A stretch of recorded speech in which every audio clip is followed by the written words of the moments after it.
Of course it freezes.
that pencils down?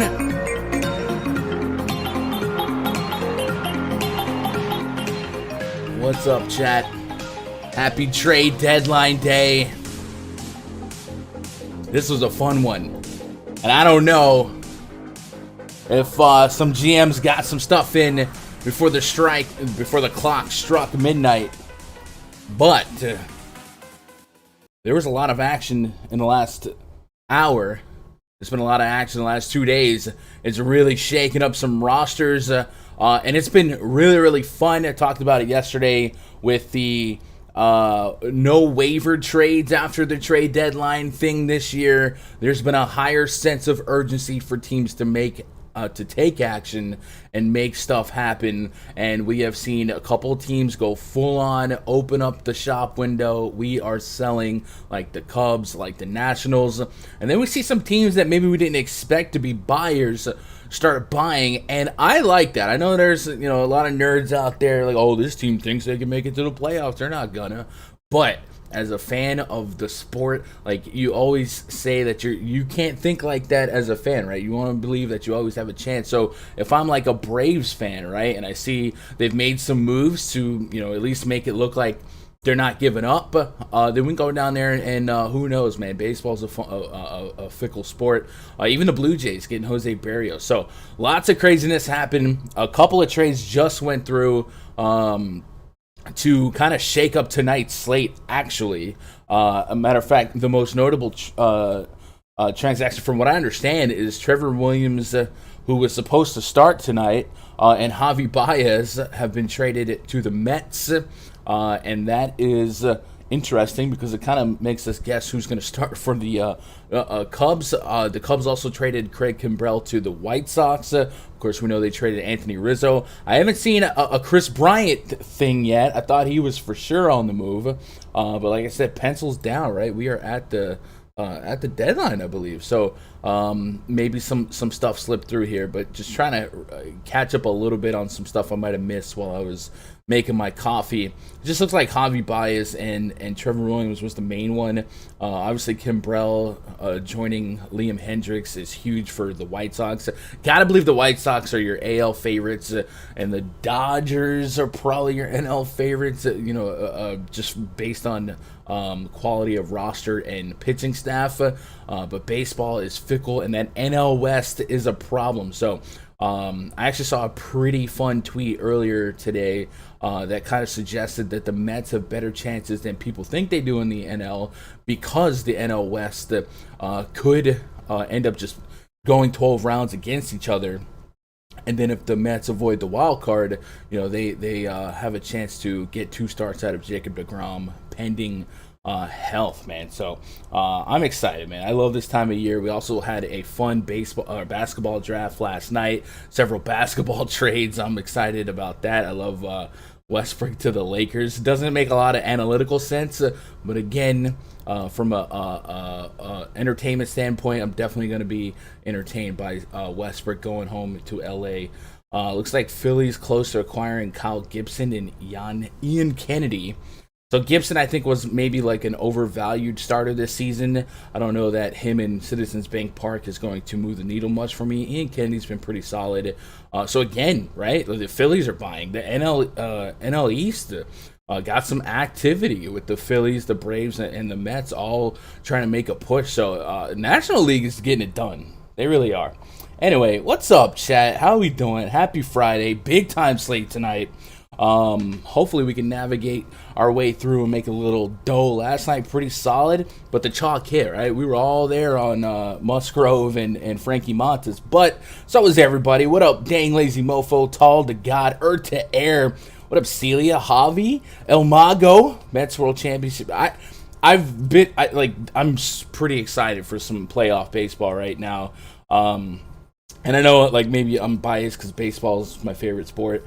But, like, I was not this excited for NBA playoffs. So I'm excited. I'm really excited for the National League. Like, if we shook up the way playoffs worked in really every sport. But, man, I really just feels like there's going to be a good team in the National League that's probably better than the AL representative that doesn't get to the championship. What up, Josh? Bryant's probably going to go to the Giants. Maybe the Giants don't make a lot of moves, but I think we're at the deadline, right? The deadline was today at 3 Eastern, if I'm not mistaken. So I feel like Bryant news would have already dropped, but it's 4 p.m. Eastern, so we got another hour. So any minute now. So yeah, you guys see something, make sure to drop it in chat. We'll try to navigate as tentatively as possible through game by game. Might skip the Nats and Mets game at first and maybe come back to it later when some more concrete information comes out. But it's fun. This is a lot of fun. What's up, Quinn? If we get Dodgers White Sox World Series, I'm going to mark my words. Still a lot of baseball, but that would be my dream matchup. That'd be a lot of fun. Like I said, that's easily the two favorites, right? Like I think the White Sox, and those are the two teams kind of coming into the season that seem pretty stacked.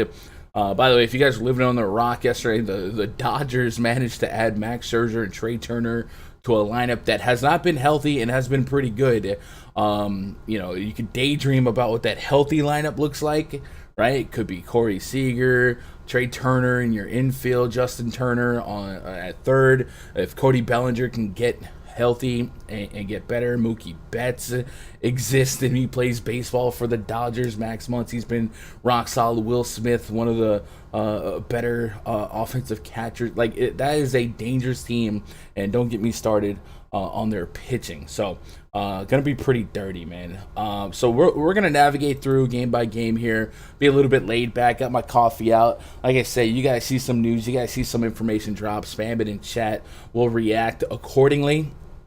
Right off the cusp, though, we did mention Cubs traded away Trevor Williams, Javi Baez, and then the Nats traded away, I think, was it Josh Harrison and Yan Gomes, on top of getting rid of Turner and Max, and I think they traded a couple bullpen arms yesterday as well. So this Nats team is going to be pretty bad, and they're definitely going to be a target of pitching for me as we go down the stretch. And also kind of makes you wonder if Juan Soto is going to move backwards because there's not a ton of reason to pitch to him. Let's move on let's go to the second game here before we get started. This stream brought to you by PrizePicks.com. You guys see in the bottom of the screen here. If you guys haven't signed up for PrizePicks, I don't believe you, but if you haven't signed up for PrizePicks, check it out. They are just doing an incredible job of onboarding new users, giving great promo bonuses. They are growing rapidly, and I really think this NFL season is going to just skyrocket them to a new level. They have a partner program with just about everyone who has a Twitter account and a YouTube channel. But if you want to show some love, show me some love. If you haven't signed up, you sign up over there and they ask for a promo code. If you type in Gundacker, that'll give me some credit. They show me some love, and then we all get love, and love is all we have, and love is all we need. So get signed up over there. We'll look at some PrizePicks projections later on in the stream. Yesterday's pretty solid. You guys can bet against the projections that they set in terms of fantasy points, strikeout props, hits plus walks, total bases. And it's not just for baseball. They have football, basketball, Olympics, Big Three, CSGO, soccer. It's crazy. Let's get cranked up, though. Phillies at the Pirates. First game on tonight's massive 15-game slate. While there is still going to be some rockiness between now and lock, all that should kind of subside after the top of the hour when the deadline is the deadline, and then we can kind of better gauge some of these lineups, and we're going to see a lot of call-ups. And a lot of below average replacement level players that are coming from the minors, at least for today, if not for a stretch for some of these teams that are just kind of throwing the towel in. Phillies at the Pirates, first game on the docket. Our projected pitching matchup: Vince Velasquez taking on Will Crow. Phillies have an implied run total 4.8, the Pirates 4.3. Velasquez, you guys know the deal with him. He's got a 5.51 xFIP on the road this season, 4.79 overall against righties this season, and a 5.14 against lefties. Strikeout stuff is okay, right? Pretty middling average on against lefties, 26% against righties, a 207 average allowed against righties, but a lot of power, and that hasn't just been a Citizens Bank Park thing. That's been over 2.8 on the road this season. Now, PNC Park definitely going to suppress some power a little bit, eat some homers, but it's not a bad spot to maybe seek out some power swings from a couple of Pirates. It is a 15-game slate, right? We don't have to get that creative, but maybe a Brian Hayes or a Brian Reynolds profile decent enough to kind of make the player pool. I think generally speaking, 15-game slate, we want to kind of consolidate to our true upside lineups, and we don't really look at the Pirates as one of those lineups, but I don't mind checking a couple of active marks behind some of these names in the optimizer. I don't think I get to dedicated Pirate stacks, but against Vince Velasquez, there's definitely a world where he lets up enough bombs, gives up enough walks to create a big inning, and all hell could break loose. But I'm just really interested in Hayes, Reynolds, and maybe a little bit of Polanco. Will Crow on the flip side here. I've kind of looked at his numbers and scratched my head every time he's on the slate. He has a 2.88 home run per nine to righties this year, but like the ground ball rate's high, the hard contact rate is below league average, and the fly ball rate's pretty low, and he pitches in PNC Park. So I like those aren't numbers that for me correlate extremely well with a high home run per nine, but it is what it is. 2.88 home run per nine for him. Maybe a Gene Segura first pitch swing, Andrew McCutcheon, somebody like that, but I'd really just be focused on the upper echelon power guys. And man, 6,200 for Bryce Harper feels like a tall glass of water to sip on, all things considered, right? You put him in a negative rated park for power, and then they have a pretty meager run total. The train disagrees with me, though, so I guess every time you hear the train, play the player I'm talking about. So maybe Bryce Harper gets into one, and maybe the Phillies aren't done making moves, so we'll keep an eye on that as well. What up, Lorenza? Doing all right. So that's that game. Bullpen-wise, Phillies bullpen has been pretty lackluster, all things considered. Again, it's hard to wake up and get excited to stack some Pirates, so it is what it is. Let's move on to the next game. Royals at the Blue Jays. Daniel Lynch projected to be the starter for the Royals. The Blue Jays opening up shop. I got to switch this in the spreadsheet. Going to Rogers Center for the first time in, over 300 some odd days. Play the I'm coming home. We're going to see Vladdy Jr. in front of his home crowd, and the Blue Jays, kind of like the Braves, right? They're kind of on the outside looking in, but they haven't done nothing. They went out and got Jose Barrios. Pitching has definitely been something this starting lineup sorely needs, and you can make a case that Rogers Center, turf field, will play a little bit more neutral than the Buffalo and Dunedin parks. Maybe that'll create a solid three-man rotation, and that's really all you need if you make it to the playoffs. Robbie Ray, Hunyin Ryu, and Jose Barrios, and then you just kind of figure it out from there. So not a bad three-headed monster that the Blue Jays can get behind. I don't think it's that strong comparatively to like many other teams, but it's still got a fighter's chance, right? A puncher's chance to get a knockout here and there if this offense clicks. And this offense is probably going to be pretty excited to play today, and we're probably going to be pretty excited to stack Blue Jays because the Blue Jays are coming to us with a 6.4 implied run total. We had to put Vladdy on the cover as the poster boy for the stream because Daniel Lynch is pitching for the Royals, and this bullpen not great. And they got rid of easily their best bullpen arm. They got rid of Danny Duffy as well, and we need to get some more information on Daniel Lynch. He's allowing a 3.56 average to righties so far, 2.86 average to lefties.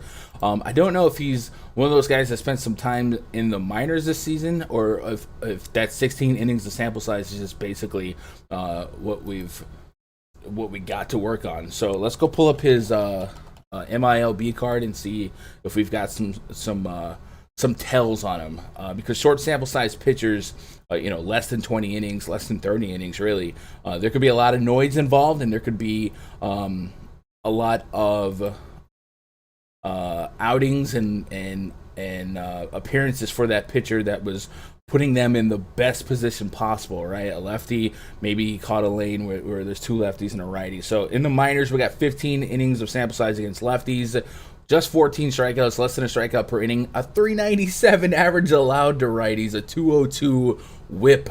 That's not good. 0.8 ground out to air out ratio. Homers,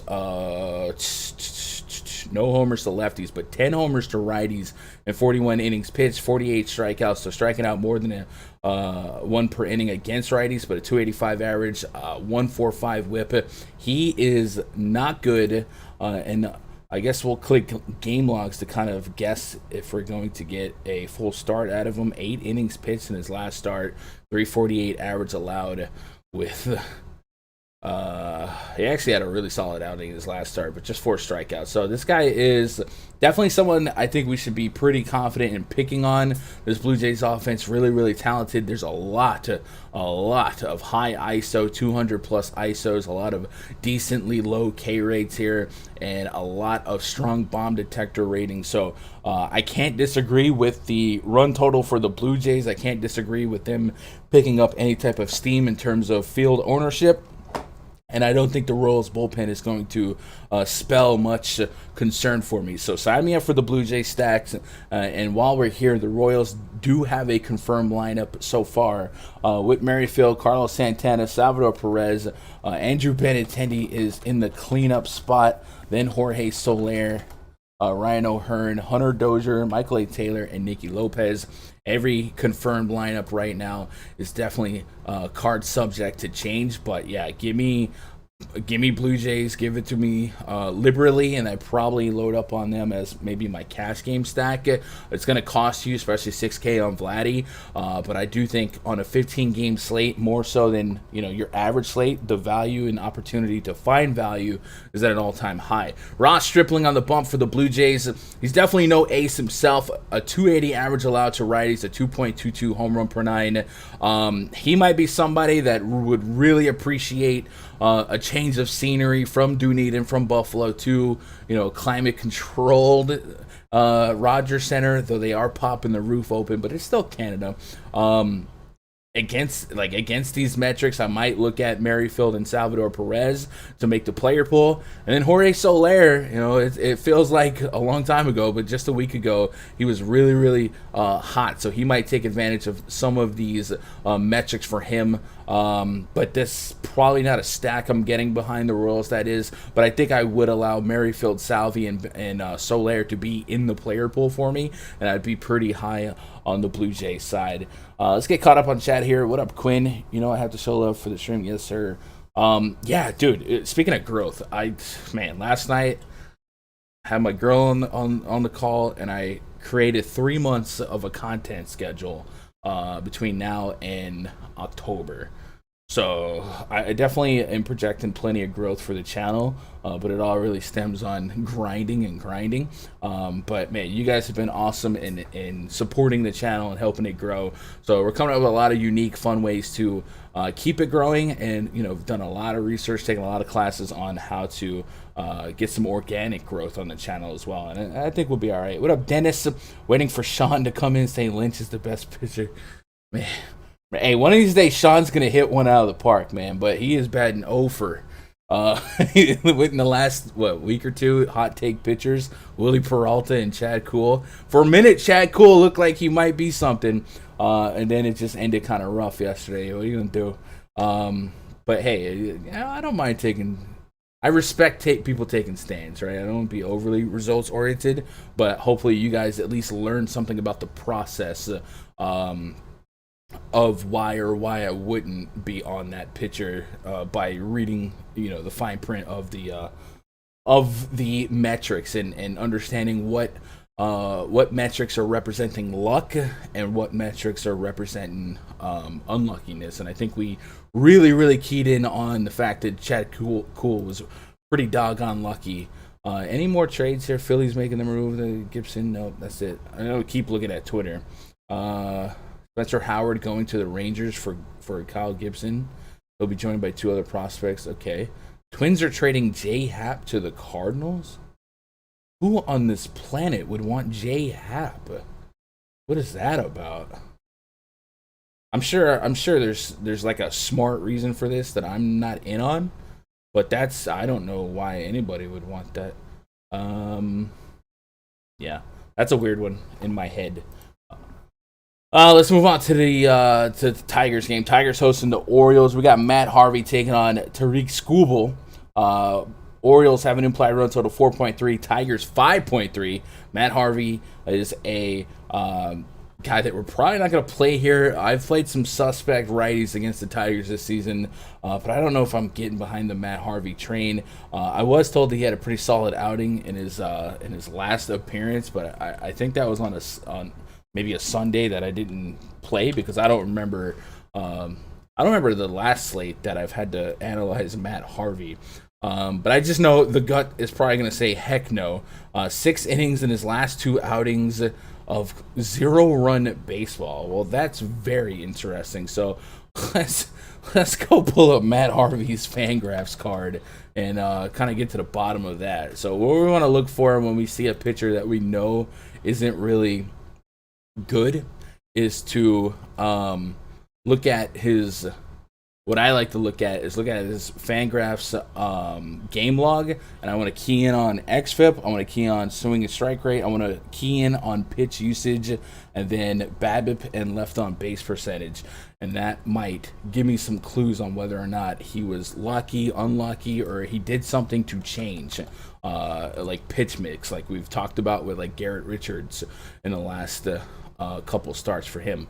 Man, I don't know why, but the search function for me on Fangraphs doesn't appear to be working. Let me go to a different page. I know this front page is a little different because Sporter put Sporter Stream on the front. So Matt Harvey here.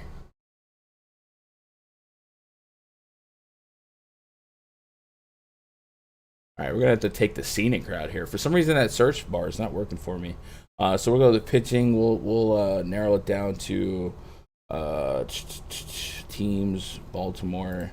And we'll just I guess we click on Matt Harvey's card. How that should work.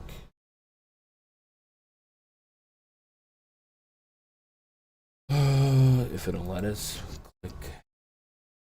Here we go. Scenic route. Multiple ways to skin a cat on Fangraphs.com. Click on game logs. Let me pull up chat here. Chat, keep me notified on anything that drops. I have not seen any potential rumors for Yankees late in the day. And I really felt like with Gallo being traded and we're not paying him this year, and Rizzo being traded and we're not paying him this year, really seemed like it was for sure going to be Yankees in on something. And I was all signs were pointing to pitchers.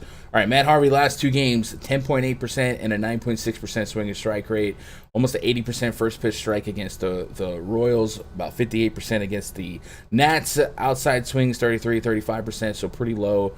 So now we'll go to batted ball data. Last 2 games, BABIP. First of all, hard contact rate was pretty low. xFIP 301 against Washington is nice. 676 against Kansas, not so nice. High Sierra there.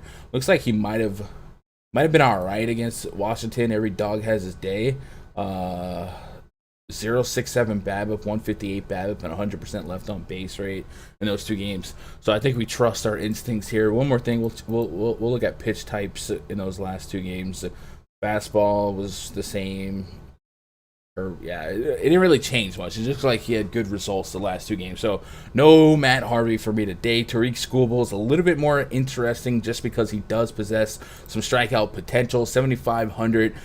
Is there a world where he can knock on the door of that 20 DKP, that elusive, lucrative 20 DKP that I really like to see from any of my pitchers on DraftKings, especially on a big slate like this? I do think there's a world where he can get there. I think his strikeout stuff against the Orioles can be just fine. The Orioles could still make a trade here in the 0 hour. I don't think they do, but Mancini, Cedric Mullins definitely could be drawing some interest. But it seems like they're in love with Mancini.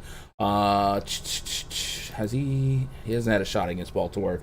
But I think if I had to set an obscure number on Skubal right now, it'd probably be at like a low 8 and see where we get from there. The only reason I would get to some Skubal is because I do think that the Orioles are kind of less than imposing overall. They are a team that profiles better against lefties, 108 WRC plus. That was a much higher number earlier in the season. Mancini, Austin Hayes, Mountcastle, and Cedric Mullins are really the bulk of my interest and fear for Skubal.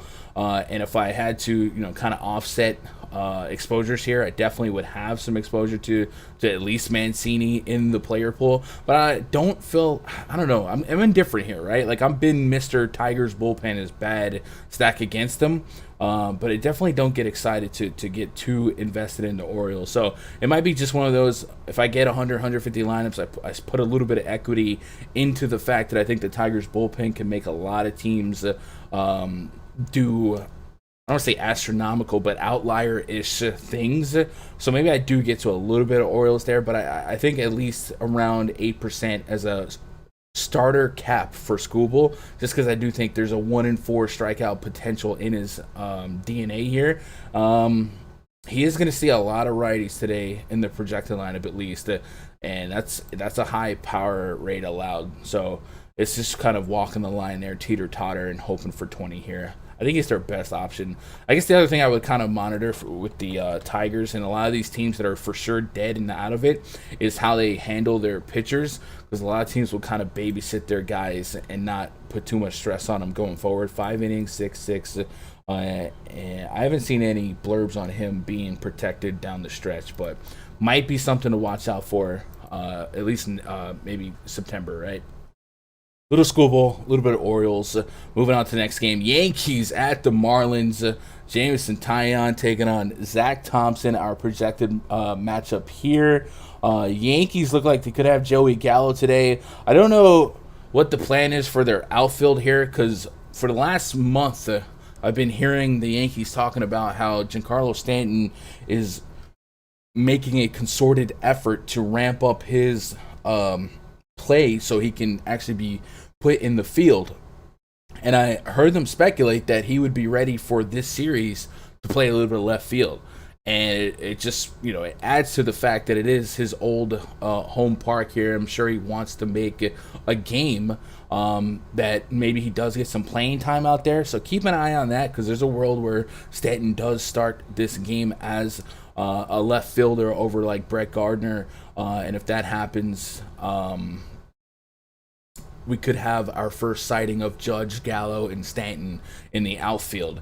Matchup-wise, Taillon, 8,700. He's kind of really put together a strong stretch of games for the Yankees, and it looks like he's starting to turn that corner. It's definitely somebody that the Yankees thought would be a process in getting there. But last couple outings, 20, 18, 13, 32, and in the middle, these last 3 starts are 3 really, really tough matchups. I don't think the Marlins are comparable to the Red Sox or the Astros, and we're putting him in one of the better pitching environments he will see.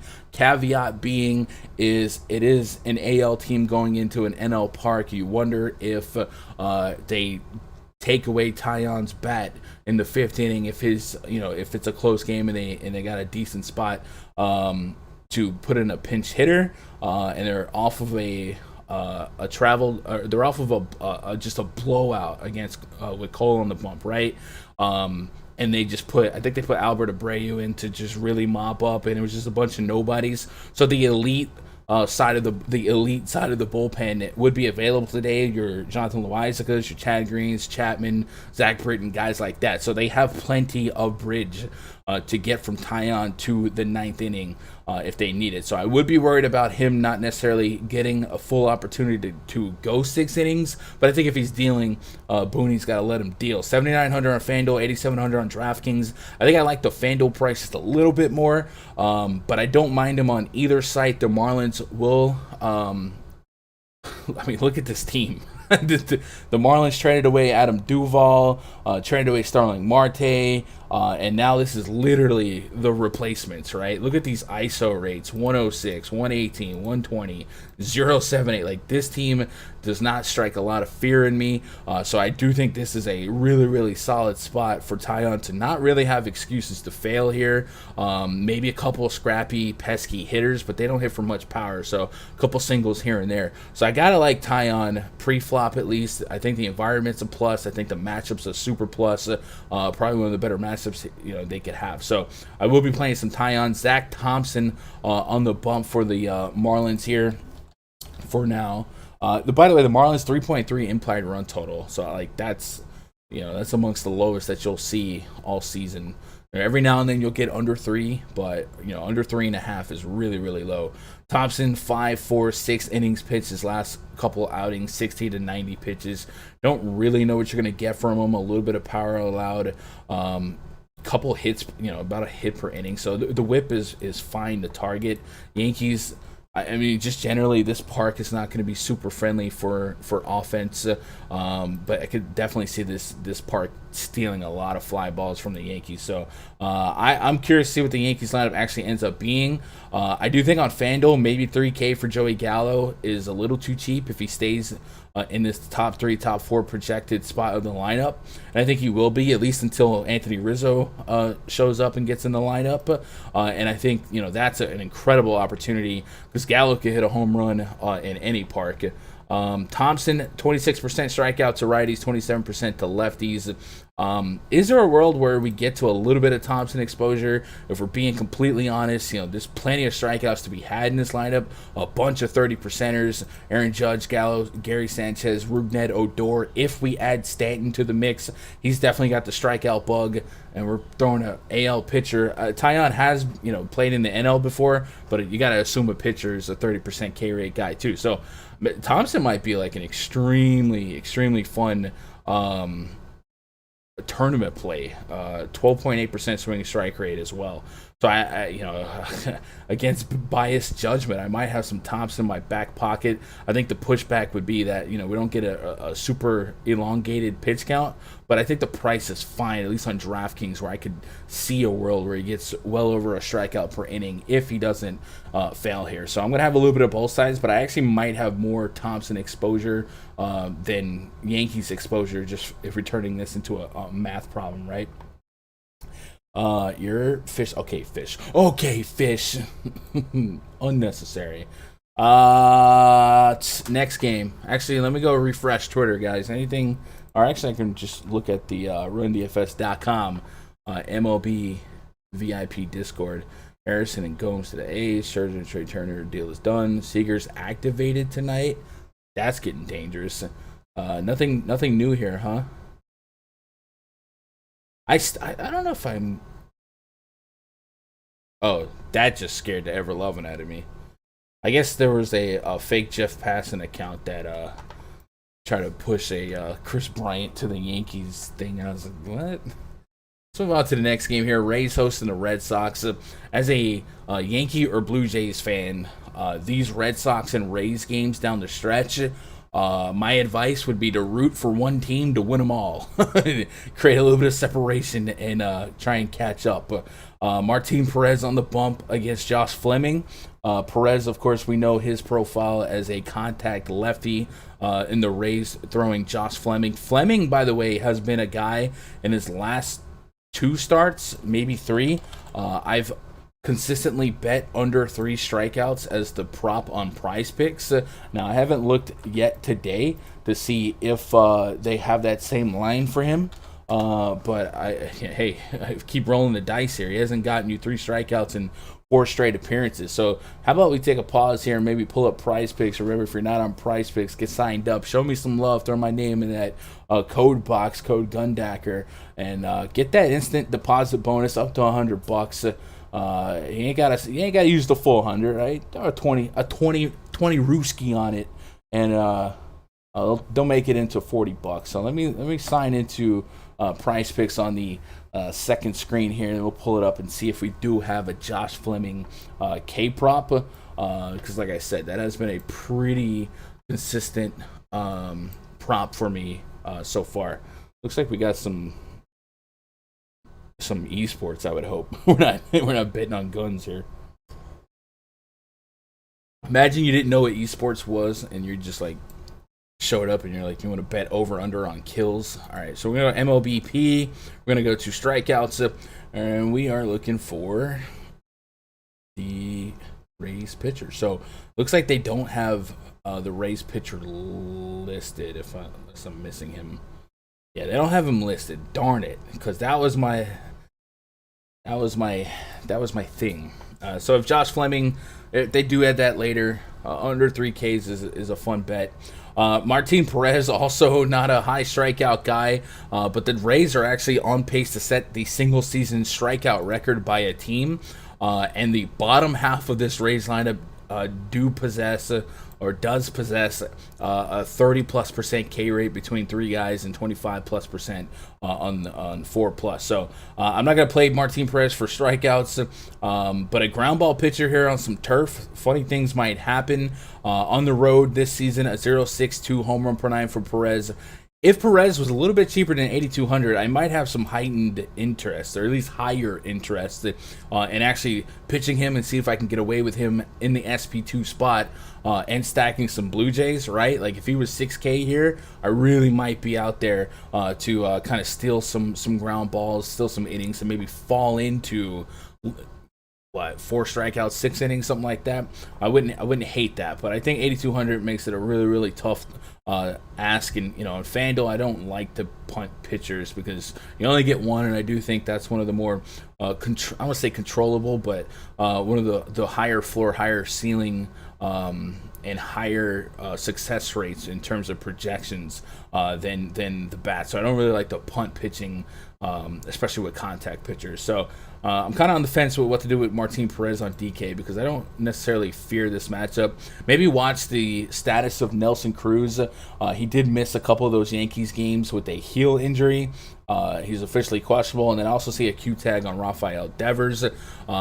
Rays likely turn this into a bullpen game after like 4 or 5 innings. It probably doesn't project an extremely run-friendly game. 4.8 is our implied run total for the Rays, 4.3 for the Red Sox. So it is what it is. I think we just kind of cherry pick the talent, right? You get some JD, some Devers versus some Nelly Cruz, somebody like that. I don't think I'm going to full send stacks here, at least not at first sight. Let's keep it moving here. Mets hosting the Reds. We've got Sonny Gray pitching for the Reds. We got Cookie, Carlos Carrasco making his debut for the Mets, I think, the starting debut. The Reds did drop a confirmed lineup. So let me cross-reference that with our projected lineup in the VIP spreadsheet. India, Jesse Winker, Kyle Farmer batting third. Joey Votto, he has never not homered, by the way. Tyler Naquin batting fifth. Sixth spot's going to be Tucker Barnhart. Eugenio Suarez batting seventh. Shogo Akiyama in the eighth spot. That's confirmed. And then on the Mets side, we don't have that confirmed. I do kind of want to get a guesstimate on what Carrasco might be offering in terms of pitch count in his heyday for the Indians. Definitely somebody I could play as a flyer here and there. Says Rojas said that the club is pretty optimistic. Will be activated to start Friday against the Reds. Reported Monday the Reds have a strong chance of making a season debut. So we're going to kind of see if he's had some rehab starts and maybe kind of make a guess on how long he could go in this one. Remember, the Mets did pick up Trevor Williams, so I don't know if Carrasco sticks around in the rotation or if Trevor Williams is going to be a fringe guy. I think Carrasco has higher upside if he is rehabbed, obviously. But Trevor Williams not an awful innings eater, at least in that division. If you get a couple games against the Marlins in Big Park. So game logs on Carrasco. Last couple outings, 3, 1, and 2 innings pitched. Last outing being 3 innings on July 25th. It was about 5 days ago. In that game, he allowed 2 hits, 6 strikeouts. I don't see number of pitches, but the fact it's only 3 innings, I have to really have low expectations on what we might expect from him here. But if anybody has seen a better guess on pitch count, but I really have to assume the guy hasn't really gone in years, and is a couple of rehab stints. I probably don't project more than 3-4 innings just to see what he's got. So because of that, I think we give him a glass ceiling, and I think I stay away from 8-3 and 8-7 on Fanduel and DraftKings respectively, and maybe this turns into more of a bullpen game. Reds are of course a team I like a little bit more at home. But man, you can't deny what Joey Votto's been doing lately. In Carrasco's last stints in the majors, he did allow over a 1 home run per nine to lefties, high hard contact rate. So maybe Joey Votto stays hot, but Citi Field's definitely going to be a little bit more of a pitcher's park than some of the environments Votto's been in. I'm not sure what the environment conditions were at Wrigley during that hot stretch, but that versus Great American Ballpark, a little bit different. And then a day off, maybe well, I don't know. I don't think I'm stacking the Reds here. Reds awfully low run total 3.7. Mets are at 4.3. I think Sonny Gray deserves some consideration here. I have been pitching against the Mets. As exciting as their future looks this season and in the postseason, they're not that menacing from a daily fantasy standpoint when you get some plus pitchers. And I think Sonny Gray could fill a role for me today, putting this guy in a pitcher's park versus where he usually pitches and does fine. On the road this year, he's averaging almost 19 DKP at 9,200. You're telling me, maybe that's the median range of outcome, getting almost 2x value. And then you put him in this spot against a Mets team that will likely come out pretty lefty heavy, and lefties is actually his better side when it comes to strikeouts, 32.4% K rate this year to lefties. So I really could be signed up for some Sonny Gray here and hope for a super solid game. Really good ground ball rate, 50%. 49% to lefties, 45% to righties. Has shown a high average and home run problem to righties, but that has, I think, been more linked to his home Great American Ballpark, because he's got a road 0.67 home run per nine, and the sub 4 xFIP looks like he's not great, but he's not locked down. So I do like some Sonny Gray here, and there are plenty of strikeout potential in this Mets lineups. A lot of 23+% guys, so 1 and 4s, and that lines up pretty well with Sonny Gray's expectations. So I do want to use a feature, just kind of exercise the K Factory tab in the RunDFS.com MLB VIP spreadsheet. If you guys want access to it, go to RunDFS.com, get yourself signed up. I made an algorithm for strikeout projections called the K Factory, and basically how it works is if you can settle on a pitch count, I have an algorithm, a mathematical equation that will look at the projected or confirmed lineup, whatever's in the spreadsheet, and if you have a pitch count in mind, it'll give you a strikeout projection in mind. So I would say that 100 pitches is a maybe 90 to be safe, but 72 pitches in a game where he had to get out of there because he was getting beat up. 99 pitches 2 games prior. So if I put 90 to 100 pitchers on him, if I go to that K Factory versus this projected lineup, it would be funny if or it'd be better if I had the Javi Baez in this lineup. A lot of strikeouts there. But 90 to 100 pitches, I got 6 to 7 strikeouts. With that ground ball rate, I don't mind it. Like I'll play some Sonny Gray here. FanDuel 8,100.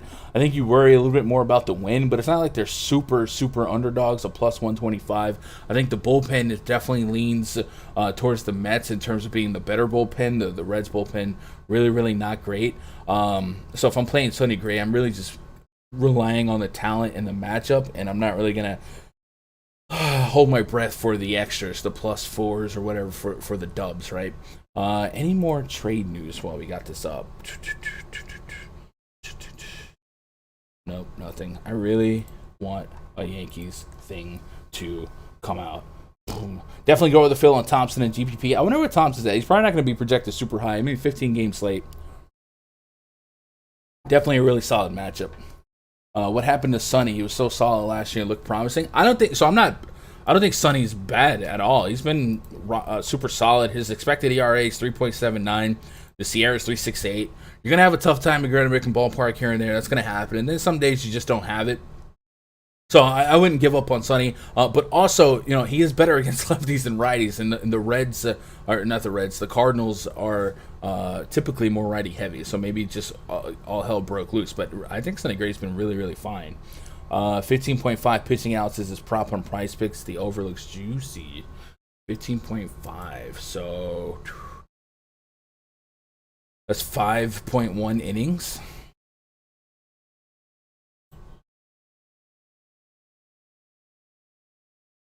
Yeah, I could get behind that. 5.1 innings. So I guess he hasn't done that in, he's only done that once in his last 4. But I could get behind that. I definitely don't, I wouldn't push back either way, but I could get behind, it feels like that's where it should be. Buxton and Kenta to the Giants possible? Man. Miles Straw traded to the Indians. The Indians are they made some moves today too, kind of selling. They're not that far out of the wild card spot, but I get them not wanting to or feeling a sense of urgency to chase it down. But I mean, if you're gonna hit that for sale button, at what point do you hear some offers on Jose Ramirez? 15 minutes chat until the trade deadline. So hopefully we get some big news. Hopefully the Yankees stun the world. Brewers at the Braves. Next game on the docket, Corbin Burns taking on Tucson. Brewers, 4.6 implied run total. Braves, 4 runs. Tell you what, Brewers have kind of put up some sneaky runs lately in a lineup that does not feature Christian Yelich, Jace Peterson is also out. Corbin Burns, 10.2K on DraftKings. Probably one of the better pure pitchers on the slate. I think, Lance Lynn is going to likely eclipse him in terms of ownership, but at 10.2K, he has as much upside as anybody in a vacuum. 23, 40, 23, 25. So really rock solid floor with a little bit of a sizable ceiling to boot.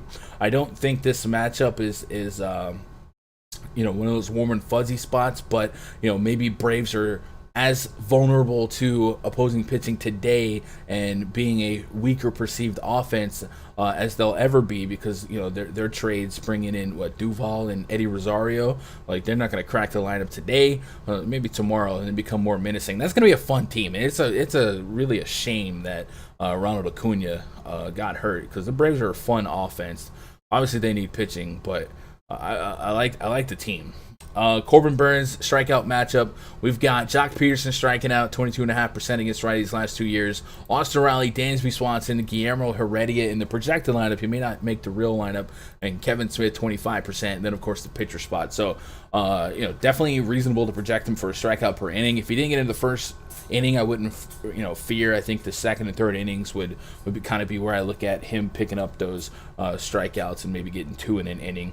But yeah, no pushback on Corbin Burns. You want to play Corbin Burns? He's really, really good. A 2.2 xFIP to lefties this year, and a 2.15 xFIP to righties. Almost a 40% K rate to righties, a 34.4% K rate to lefties.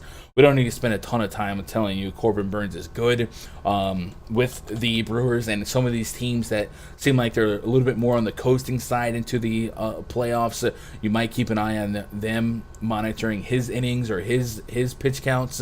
But last 2 starts, 98, 108 pitches. So I'm there on him. Maybe we'll look at the K factory on him and see what a smooth 100 pitches would project for. 100 pitches, 9.5 strikeouts. So I'd be in on that. Of course, we don't have confirmed Braves lineup yet. Brewers, slight favorites, 4.6. Tucson on the bump here. 13.2 innings pitched.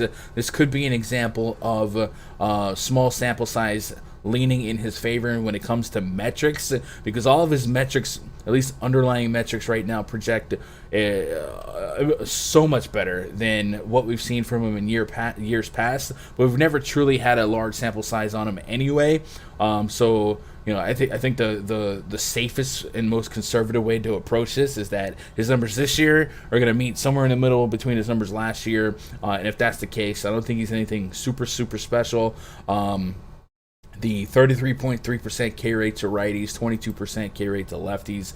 Looks like we might project him to still be susceptible to lefties. And we look into the past at 2020, 2019, he gave up a lot of power to lefties. He walks a lot of lefties, and that's something that we've seen at least so far in our sample size this year. And the Brewers will have a couple lefties out there, at least in this projected lineup, that maybe take advantage of that. Colton Wong, Omar Narvaez, Ronnie Tellez. He might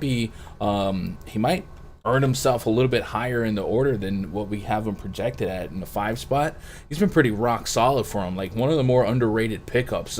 Yesterday, 3 hits, 1 hit the day before, 2 hits the day before, a couple multi-hit games in his game log, and he's still pretty cheap, all things considered. 2,600, a plus park here in Trees Park, SunTrust Park, whatever they call it, and the Tucson profiles as a solid matchup. So I keep my eye on Riley Tellez. I think he's a solid value look, especially if he's in the top 5 of this projected order. They also traded for Eduardo Escobar. He may crack the lineup today. Maybe a little too expensive on DraftKings for comfort, but $3K on Fanduel looks pretty solid. I'm really curious to see what the Brewers actually put this lineup as in terms of hitting order, because I would have some fun with this one. I don't necessarily think this is a super high class lineup for championship purposes, but from a chip in a chair daily DFS standpoint, I could get away with a couple of these guys and not feel like it's the end of the world. Do we get to the Braves here? Jock Peterson every now and then puncher's chance for homering here, but I think on a 15-game slate, I'm going to play ranges to outcomes. I'm going to weight matchups accordingly, and Corbin Burns, he's like the Wu-Tang Clan, man. He ain't nothing to mess with. So I ain't getting to a heavy stake in Braves right now. Maybe some Freeman allowed in the optimizer, right? Maybe every now and some jock jams, but don't think we're gonna have a stake in the Braves, huh? Andrew Heaney to the Yankees. Oh, I could work with that. Let's get the deets on that. Solid lefty. Yankee Stadium might be a little bit more menacing for him, but I don't need an ace. I just need something, right? Even if it's out of the bullpen. Because remember, we should still get Luis Severino. Hopefully in a couple weeks, he'll probably start out of the bullpen. Corey Kluber hopefully gets healthy, stays healthy, and then you add Heaney. I was hoping for 2 pitchers today, but I'll take Heaney. I'll take Andrew Heaney for sure.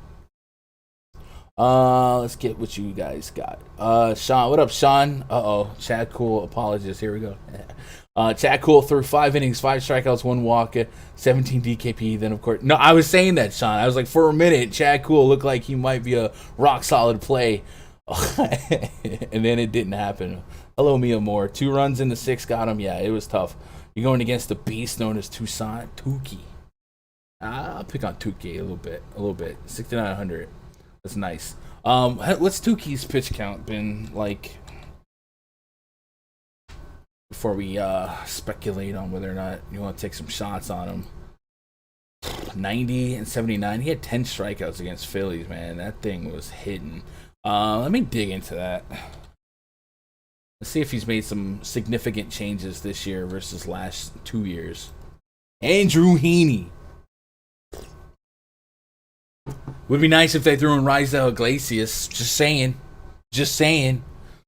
A little twofer. Was that the Luke Voit? Did they give up Luke Voit for that? Because I kind of expected them to move Voit after we got Votto and Gallo to cover up first.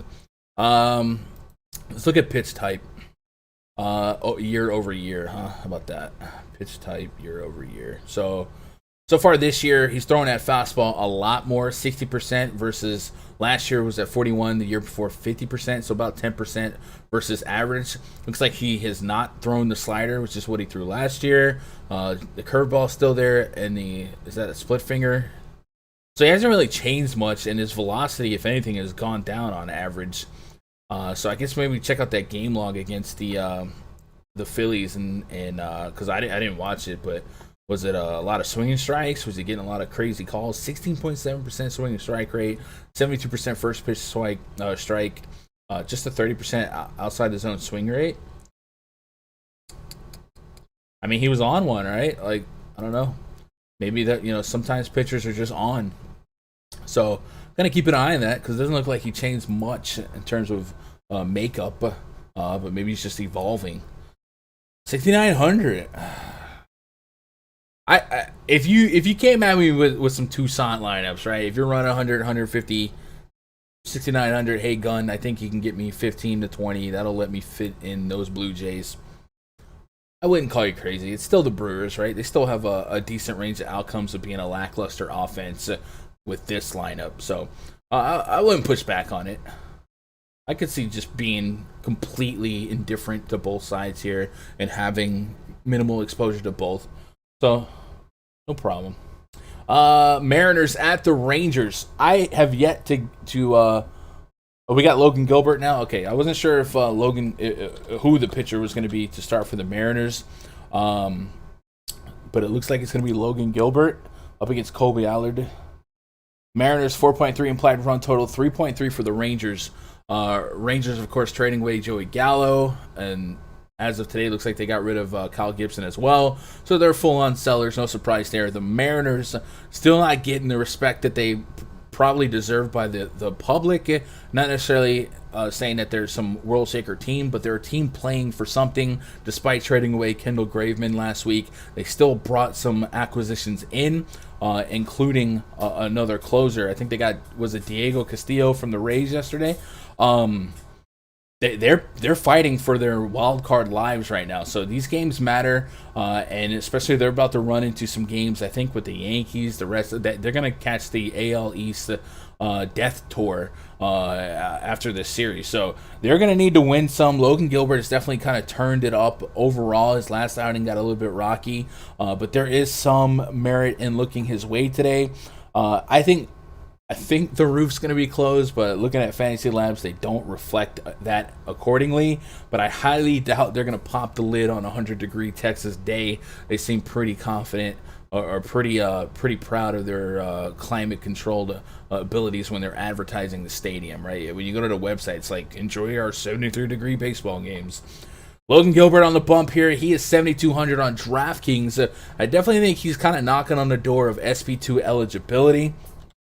For me, in my personal player pool, just to kind of give me a little bit of salary retrieval. It will be a pitcher's environment if assuming the roof is closed, and you're seeing a little bit of meat on the bone at this price, right? 7,200, 25 DKP against the Angels, 34 against the Yankees. What's the worst that you would take from a 7,200 pitcher as an SP2 on DraftKings?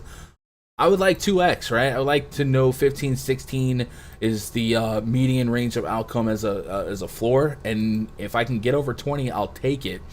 Gallo does represent a lot of strikeouts that are not in this lineup anymore, but there's still plenty to be had here, and Gallo also represents a high on base percentage and a high power rate. You take Gallo out of this lineup, the last 2 years collectively, this projected lineup has one hitter with an ISO over 200 against righties. So I'm willing to put some stake into Gilbert, thriving here and being a fine play. A lot of really low ISOs and some decent strikeout potential. Matter of fact, what is Logan Gilbert's strikeout prop over on PrizePicks? They may not have one because this actually may have just come out. So let me refresh this card. I get caught up on chat. Wow, it goes back to the original. Andrew Heaney, Logan Gilbert. I don't see Gilbert, and I don't think they added the Rays pitcher yet either. Hopefully they do. I love that bet. Give me some Gilbert. Colby Allard, likely not playing him. 19.9% K rate against righties. Does allow some power here. Mitch Haniger, I guess, would be the guy I look at. Maybe a little bit of Ty France here and there. And then Kyle Seager can hit lefties with some pop. I don't think I dedicate equity to a Mariner stack, but I would have some one-offs in the player pool in mass multi-entry, but I'm probably not investing in the full stack, so I'll take that. So give me some Gilbert, a little bit of Mariners, and then if I had 150 lineups, if Adolis Garcia hit the lineup, sure. But for the most part, I think I'm leaning to playing Gilbert here as one of my more intriguing SP2 players of the day. And then let's move on to the next game. Indians at the White Sox. White Sox fans will have a lot to cheer for. They have added arguably the best closer on the market. That's probably not arguably. He was the best closer on the market. And the Indians traded away some pieces. So projected lineup for the Indians. Let me make sure I don't have anybody that was traded. I don't think I did. All right. JC Mejia on the bump, taking on Lance Lynn. So Lance Lynn, I think, is going to be probably the highest owned pitcher on the slate, but I'm just thinking that off the top of my head. I wouldn't be stunned if like Corbin Burns went up there, but I feel like if we're just grading a strength of schedule, easily Lance Lynn's matchup appears much more meager. Outside of Jose Ramirez and Franmil Reyes, there's not a lot of power in this lineup, just a decent amount of strikeout potential. And this Indians lineup, usually something that in our heads we remember as pretty switch hitter and lefty heavy. Today might be the complete opposite. Right now, I've got just two guys projected to bat from the left side of the plate. Obviously, world-class hitter in Jose Ramirez, and then Bradley Zimmer. And Lance Lynn's a guy that shuts down righties, 32.8% K rate to righties, and his pitch count is infinity. My man will go out there, pitch, and then when he's done pitching, he'll pitch some more. So I like Lance Lynn as a pretty rock-solid floor-to-ceiling ratio guy. 10.3K, I would love to knock on the door of 30. Indians on the season, 86 WRC plus against righties, and there's just really not a lot of pushback for me on him today. And then like 5,700 for Jose Ramirez, right? Like that's one of those guys where usually I don't care if I play him, but like in contrast to some of the other options on the slate today, 15 games, 5-6K, like I don't really feel that great about him. So give me some Lance Lynn here. Then Mejia on the bump for the Indians. He's been rock solid against righties, under 3 xFIP, a high strikeout percentage, but it's almost like a Jekyll and Hyde performance here. 316 average to the lefties, low K rate, high power allowed. Moncada, maybe some Gavin Sheets, somebody like that. And then if they dip into the bullpen, they dip into the bullpen. I don't mind getting to a little bit of White Sox. I don't think they are necessarily in a massive offensive spot, just a 5.1 implied run total. But I do think they're going to be a quality team to just target any given Sunday down the stretch. So if I get the White Sox, it's really just to have some White Sox, not necessarily anything other than, it's not circumstantial. It's just the fact that they're the White Sox, and I think they're a good team. So plenty of power in this projected lineup. We'll see what they actually come out as. I do have Q tags on Jose Abreu and Eloy Jimenez. That, of course, would shake things up if they didn't make the lineup. And then, of course, I'd be even less enamored with dedicating full stacks to the White Sox. But you would still catch me with some Tim Anderson, Moncada, and guys like that. Let's get with you guys. Chris Bryant to the Giants. All right, congrats to the Giants. NL West, man. Dude.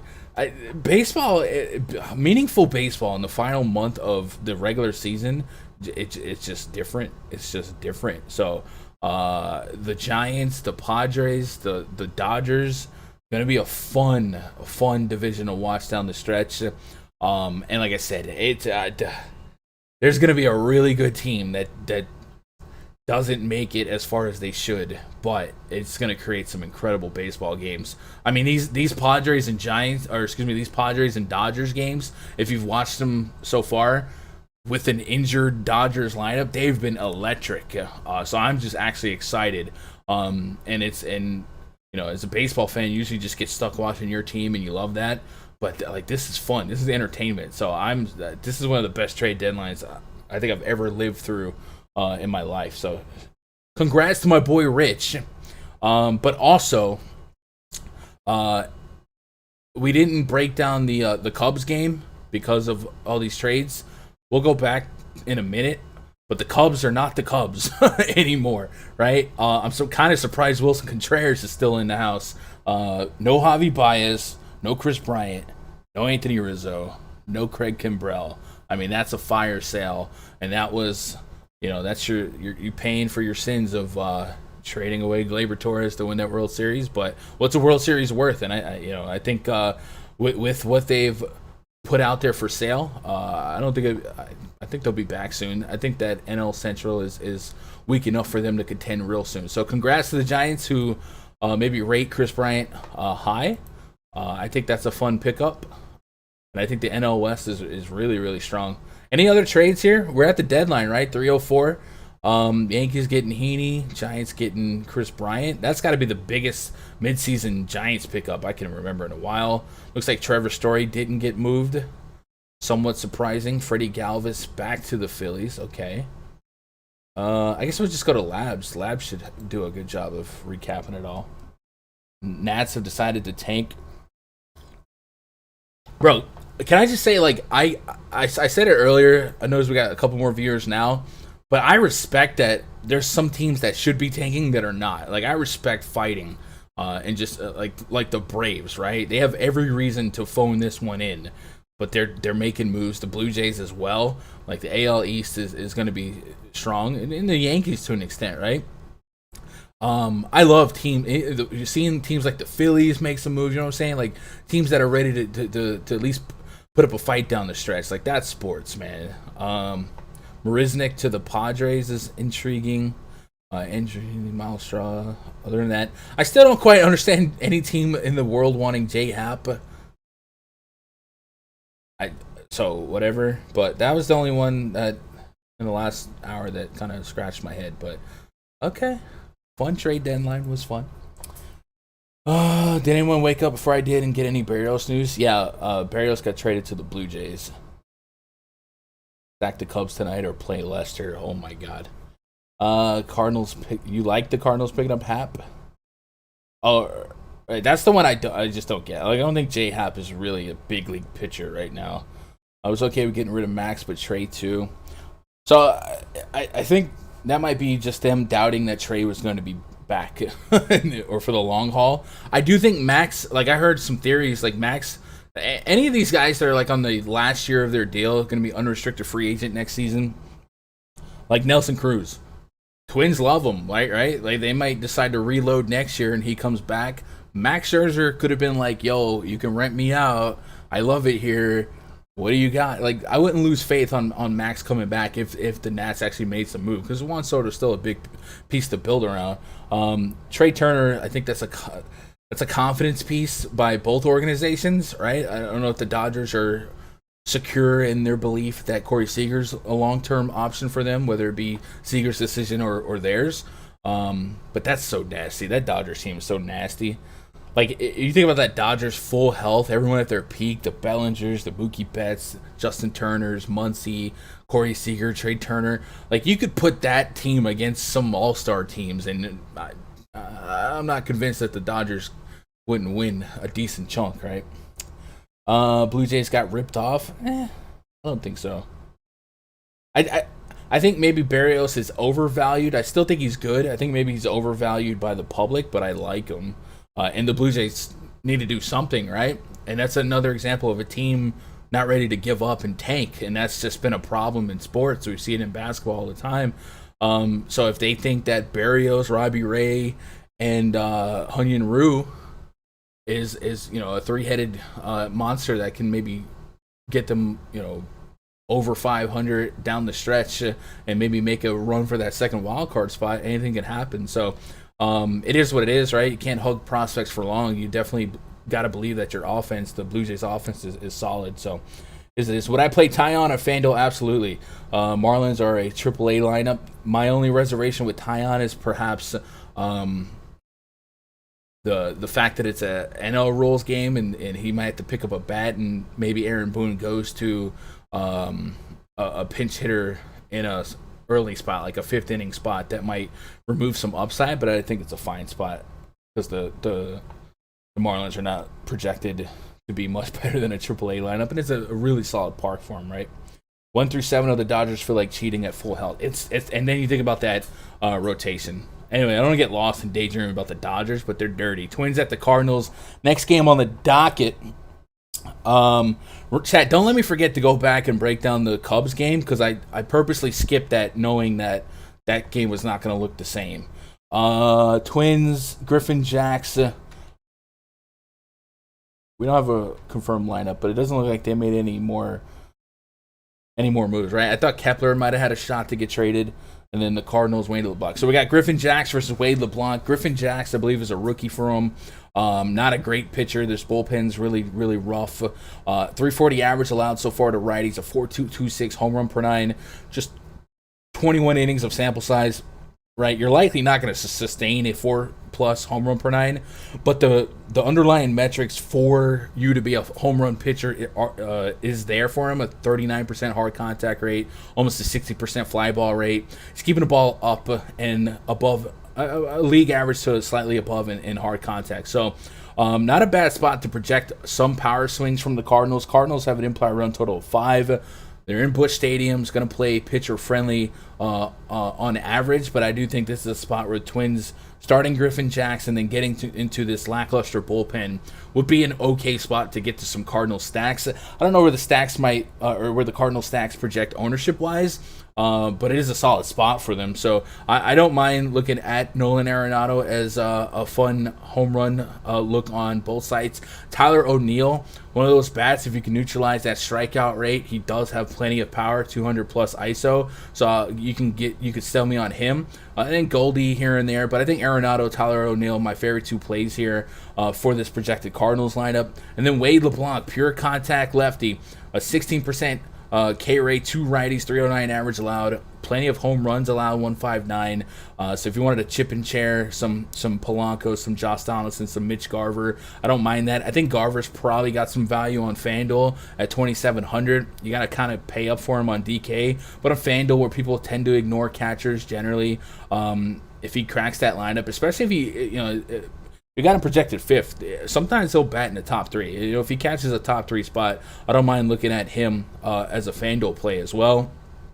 But I think just generally speaking, this is one of those games where I would have tapered expectations offensively, but I would be able to justify the Cardinal stack based on this matchup, based on this bullpen, and then I don't mind one-offing a couple of these guys. Wade LeBlanc, of course, as a contact lefty with a little bit of home run power, projects well for Josh Donaldson. Donaldson, a 4.23 rating on the bomb detector. Mitch Garver, 4.54. I think 4.5 sounds like it could be one of the higher ones on the slate.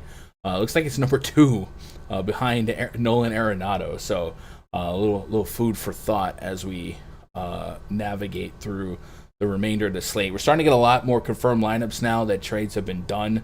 So we'll go back and update some lineups in just a minute. Anything else on this one, chat, before we move on? Cards got to Lester and Hap. Wait, Cards got Lester? Jesus, that game really is different. Why? Like, that one I don't get. Mancini and John Means stay with the Orioles. I don't know what that one's about. So you're telling me the Cardinals have Wade LeBlanc, Jay Happ, and John Lester? If those aren't the 3 most average on their best day lefties, I know Lester had that massive game the other day, but what? That just doesn't compute, man. Go get Clayton Richards out of retirement. Anything else I missed? Just Lester. All right. So we got that whole game is so different than the projected, but it adds to the Nats being full on fire selling, man. What can you do? Let's move on to the Athletics and the Angels. Chris Bassett taking on Patrick Sandoval. Bassett comes to us with a 3.65 expected ERA, a 106 whip, a 25% K rate against righties, a 24.5% K rate on the season against lefties, a 25.3% K rate with a 4.23 xFIP. This Angels team has shown us plenty of strikeout potential to opposing pitchers as of late, so I don't mind putting a little bit of Chris Bassett in the mix to diversify my pitching portfolio if I'm expanding beyond 50 lineups. In 20 or less, I maybe don't prioritize him much when I do have Corbin Burns and Lance Lynn as a stone's throw from 9,600, but I think he would make the mix in 100, 150. Patrick Sandoval has definitely shown some strikeout ability. 3.65 Sierra, 3.2 expected ERA. Whip is knocking on the door of a solid 1. 28% overall K rate and a 16.3% swinging strike rate. Athletics have kind of a mixed bag of nuts when it comes to strikeout rates versus lefties in this lineup. They're some of their better offensive players. Matt Olson, batting from the left side of the plate, might have a problem up against Sandoval's 30% K rate. So I don't think I lean on full stacking either team here. And I probably get behind both pitchers, at least exposure to both pitchers. With that said, I would never walk away from no Ohtani exposure. I do think 6,300 is a tall glass of water to sip on, but it's Shohei Ohtani, right? Strike, home run upside, stolen base upside, ribby and run potential. So he's going to be in the mix no matter what, as a floating one-off in the player pool, but he is surrounded by who's who of who's that, right? Outside of Upton, there's a lot of questionable names in this lineup, and Ohtani's really the only player on this team with an ISO really over 200 against righties. I know Upton's right there, but there's another one of those lineups that has really, really no power, and the strikeout rates are incredibly high. So I definitely can justify Bassett with relative ease. And then on some of these weaker lineups, like the Angels, like the Nationals, like you start to wonder, is there an urgency or any type of pressure to pitch against Ohtani or Soto if they're not going to have protection? And that was one of the theories I was exercising about Trevor Story's recent decline, right? There's no Nolan Arenado behind him. So maybe something to watch going forward, but I definitely will have Ohtani in the player pool, but I don't think I'm stacking Angels. And the same with the Athletics. I don't think I'm full stacking A's here. Just where some of these one-offs fall, they fall. And I'll have exposure to both Bassett and Sandoval. I don't really have an obscure number to start with. I'd probably start a soft cap on both at 15%, and then as we start raising and lowering our stocks elsewhere, we'll have a more finite number. But right now, I think I could see myself having up to 15% or both in 150 lineups and not really feeling like it's the end of the world. What up, Logan? Doing all right. Cards are trading to tank. Is that a thing? I don't think it's a thing. Dodgers at the D-backs. Next game on the docket. 9:40 p.m. is our Eastern tip-off time on this one, and that is a couple minutes after the Angels, and that's going to be almost an hour and a half after the Midwest series of games. So I'm gonna keep that in mind for you late swappers or some of you guys that are gonna work on some of these late slates. Tony Gonsolin, the projected starter for the Dodgers. Zach Gallen for the D-backs. Gallen is 9.5K for the Diamondbacks. On the season, a 4.22 Sierra, a 4.04 expected ERA, a 1.4 WHIP.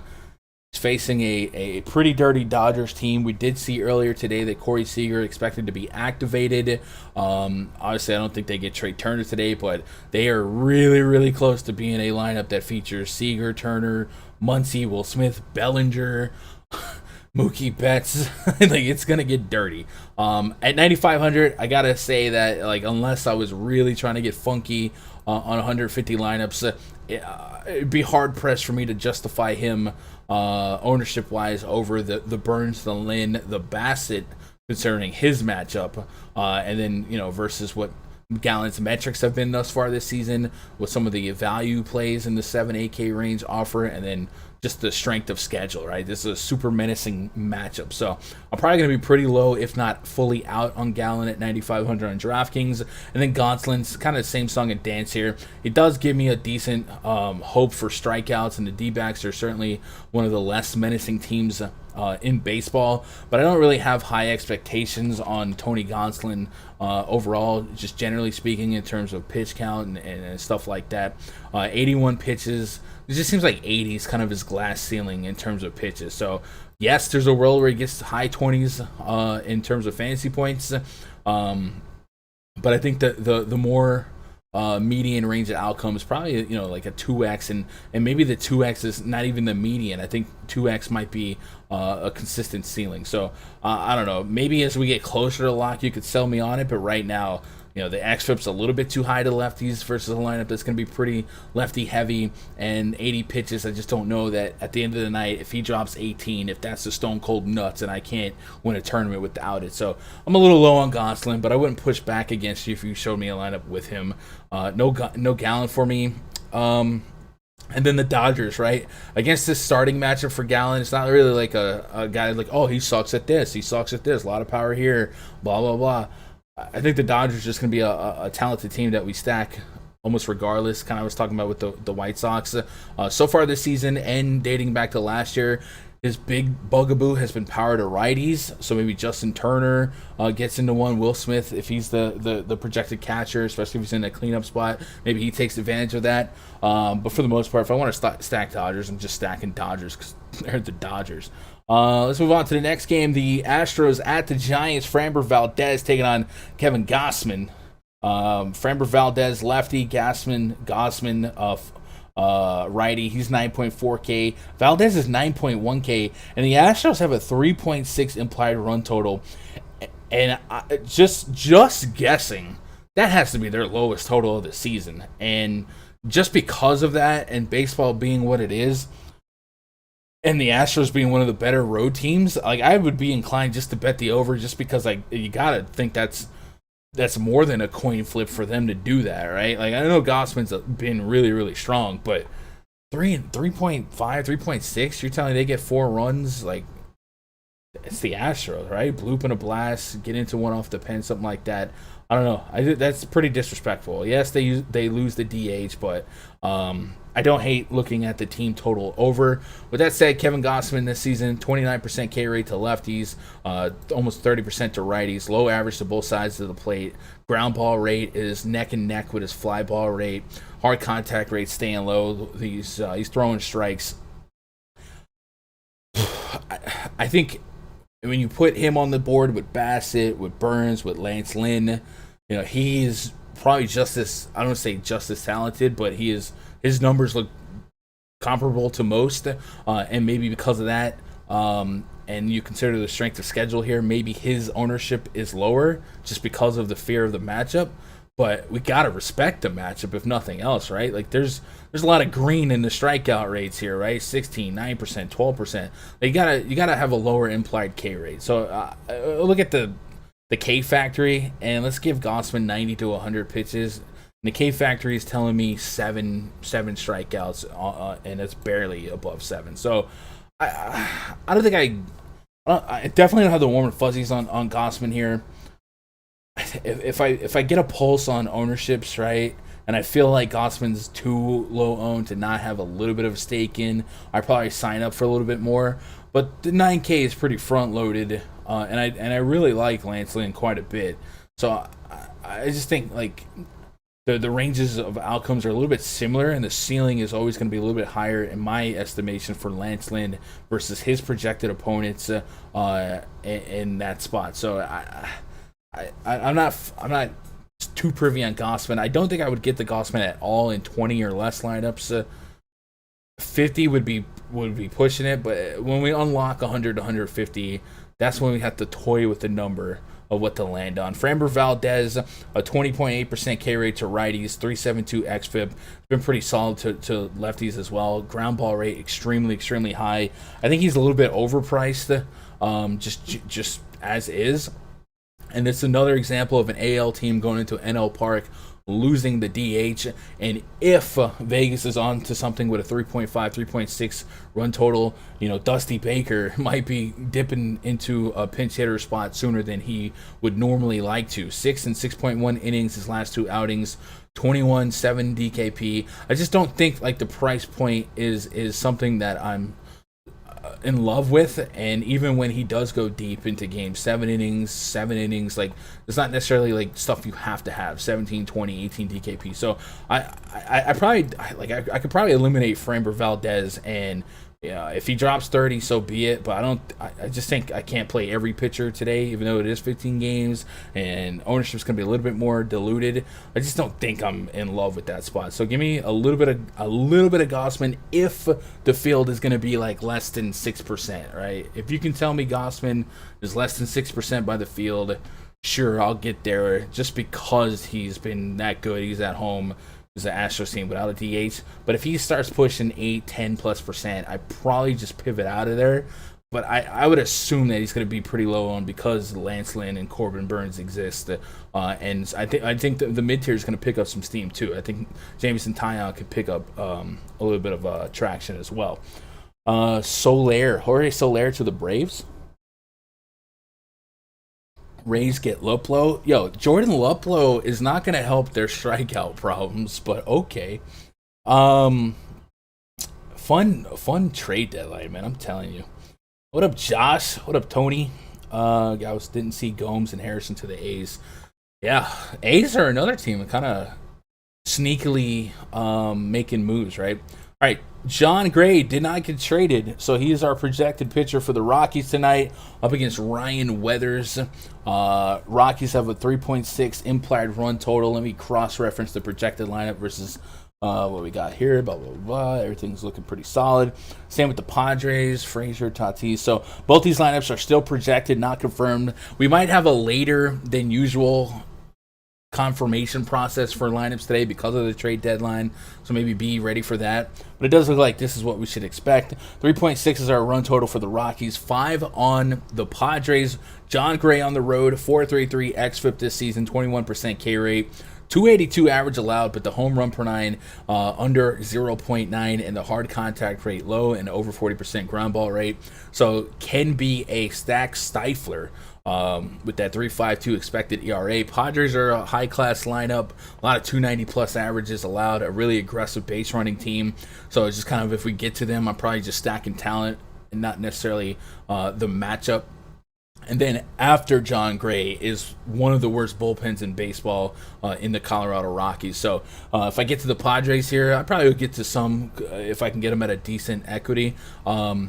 It's betting on talent versus the matchup. Ryan Weathers on the bump for the Padres. I don't think I'm getting to him.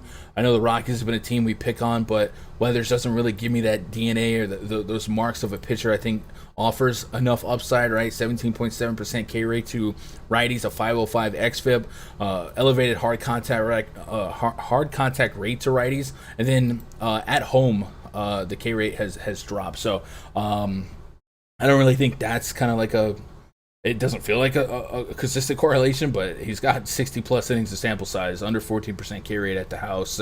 I just don't know that I'm getting a lot of fancy upside at that price, or just upside as a pitcher, right? 6,600 dropping 16 DKP is cool. But on a 15-game slate, you're probably going to need super rock-solid numbers out of both of your starting pitchers. So that's our full slate. So now we have time to kind of go back with our eraser, kind of take some names off. We didn't look at the Cubs and Nats game on purpose because it felt like this game had the most vulnerability, and it did. So now that we have these moves a little bit more in play, the Cubs, the Fantasy Labs currently lists Zach Gallen as the starter for the Cubs. I feel like that's not true. But on Fantasy Labs, they got Zach Gallen for the Cubs and the D-backs today. It's clearly not happening. So it seems like we would be kind of hard-pressed to guess who the Cubs starter is yet. But if you guys have seen something, please share it with the class. But our projected lineup for the Cubs, Wilson Contreras, Jason Hayward. Good Lord, this is about to get ugly. Patrick Wisdom, Ian Happ, Matt Duffy, David Boat, Sergio Alcantara, Rafael Ortega. We've seen Ortega lead off. It looks like Cole Stewart might be an option. Wasn't he on the Pirates? And then for the Nats, I'm showing Paolo Espino.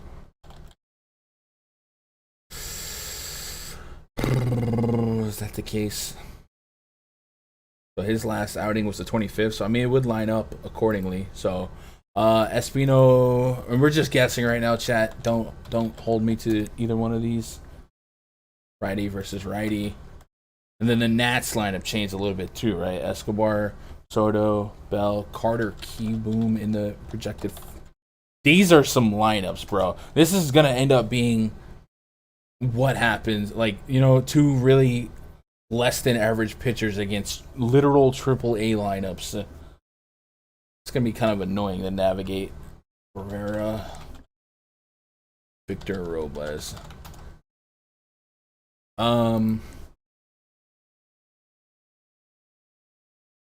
Espino is not good. Stewart, if he's the pitcher, not great himself. Soto and Josh Bell, clearly the lead runners to have any, for me to have any interest generally in this Nationals lineup. A lot of no power guys, a lot of decent K rates. And on the Cubs, even though they don't have Baez, Rizzo, Bryant, Patrick Wisdom is just a monster. He has a really, really high K rate, 41% K rate on the season or against righties. But if he does crack the top three in that Cubs lineup, I mean, five or six times to swing the bat against this starter and this depleted bullpen now, that's literally chip in a chair territory. When he does make contact, he has almost a 20% barrel rate. Plenty of home run potential. I got him at a 4.37 rating on the bomb detector. So if Wisdom does crack, the top of the lineup for the Cubs, I get to probably more Wisdom than I would like to. Wilson Contreras on 2,900 on Fanduel if he leads off, sure. But I mean, these are just some ugly names. So sometimes we say bad hitting beats bad pitching. We're gonna learn today. We're gonna learn today. Gray owns the Padres. John Gray. Yeah, I'd be really careful with historic splits against the Padres. The Padres went from being laughing stock of the league to now being really, really, really rock solid. What up, Josh? Missed the Chris Bryant news too. All right, chat. Let me wrap up the lineups I missed, and I think the Osmo crew goes live at in 15 minutes. So I want to get you out of here before that. Tigers. Confirmed lineup for them is going to be Badu. Jonathan Scope. I was thinking Jonathan Scope could get moved. He didn't. Miggy. Double dong Miguel Cabrera last night. Candelario. Eric Haas. Castro. Willie Castro. Batting 8th. Derek Hill. And boom. Loaded up on that one. It's gonna be a weird night. Rays lineup came out. We've got Randy Arozarena. Nelson Cruz is batting 2nd. Austin Meadows homered, I believe, was it twice yesterday? Wander Franco has been moved down to the 5 spot. Brandon Lau, Manuel Margot. Man, Cash is really switching this lineup. G-Man Choi. So Mike Zunino is an interesting play here. 33% K rate against lefties. But he's one of those guys, when he's not striking out, he hits for incredible power, 228 ISO.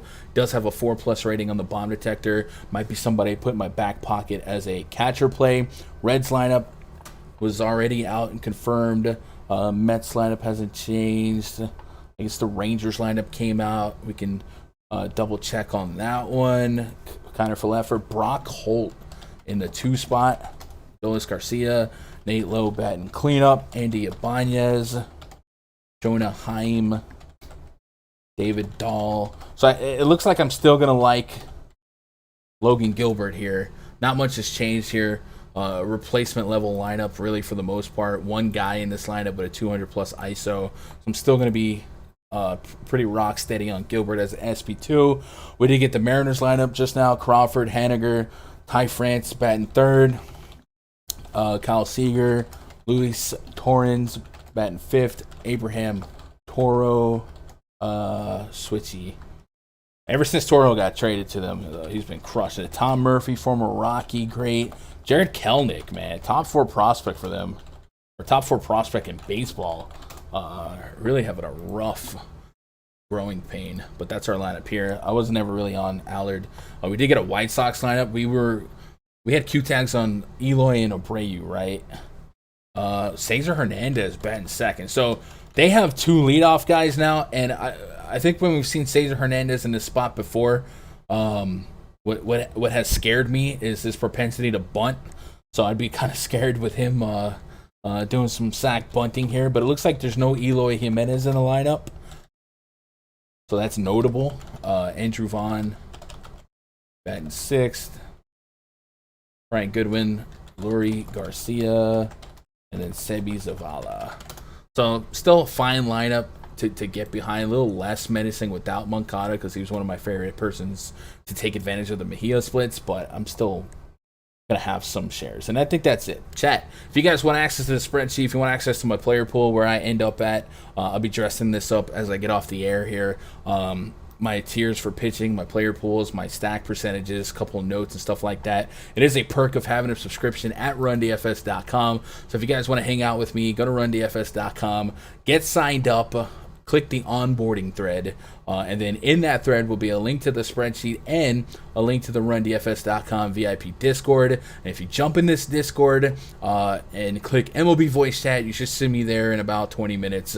We'll chop up some baseball, have some fun, digest these trades a little bit more, and then hopefully we get more and more confirmed lineups as we get closer to the top of the hour, and really hopefully an hour before lock, right? I do think tonight justifiably will be a little later than usual on average in terms of confirmed lineups. A lot of decisions to be made by teams, like the Yankees, are they going to put Stanton in the field or not? But for the most part, it would be all right. I no live stream tomorrow in the afternoon. Like I said, we did kind of sit down and plan out 3 months of content for the channel. But tomorrow, I believe I'm scheduled for Osmo. So if you guys, for whatever reason, aren't subscribed to the Osmo channel, I'll be over there tomorrow afternoon chopping up the Saturday main slate. So that's where you can find me there. And then Monday, we'll be back at it with live streams. And I'm going to try to do some VOD content in the mornings. But anything left in chat, throw them at me, and I'll try and get you out of here so you guys can move on to the next one, right? Gilbert with the look with no Gallo. I do like Logan Gilbert quite a bit as an SP2 today. Sean says, I had Miggy in my lineup. Comerica Park just put the Miggy to countdown billboard up. I knew he was going yard. Come on. Fastest name typer in the land. Let's go. I am pretty fast. I'm actually kind of stumbling here, but in my heyday, I was touching 130, 140 words per minute. Imagine fading Votto tonight. Man, I always hate when guys are on a heater and then get like a day off. Richard Rodriguez to the Braves. Interesting. Marisnik to the Padres. Yeah, man. All right. Pencils down for the trade deadline. Hopefully, if you guys are sweating your team's potential playoff future in the postseason, you guys are happy with your pickups, and we'll enjoy some baseball down the stretch. We got about a pure month of baseball. By the way, NFL salaries on DraftKings are out. So if you guys haven't had a chance to look at that, go check that out. Looks like they have a $5 millionaire maker, a $100 millionaire maker. Maybe we'll do some content looking at those salaries, but I don't get too caught up in the early look content. Yeah, hey, if you guys are out of here, man, I appreciate your love and adoration. If you want to hit that thumbs up before you do skip town, I would appreciate it. And if you're not subscribed to the channel, hit subscribe, man. We're pumping out content. And these live streams are fun, man. Doing these afternoon research sessions with you guys is very fun. Hopefully it's helping you guys out. It's definitely helping me out. And I'll be back on Monday on this channel. Like I said, tomorrow on the Osmo channel. I hope you guys crush it tonight. Twitter.com/Gundacker if you got anything else for me. I love you guys. Good luck. God bless. And go win some money.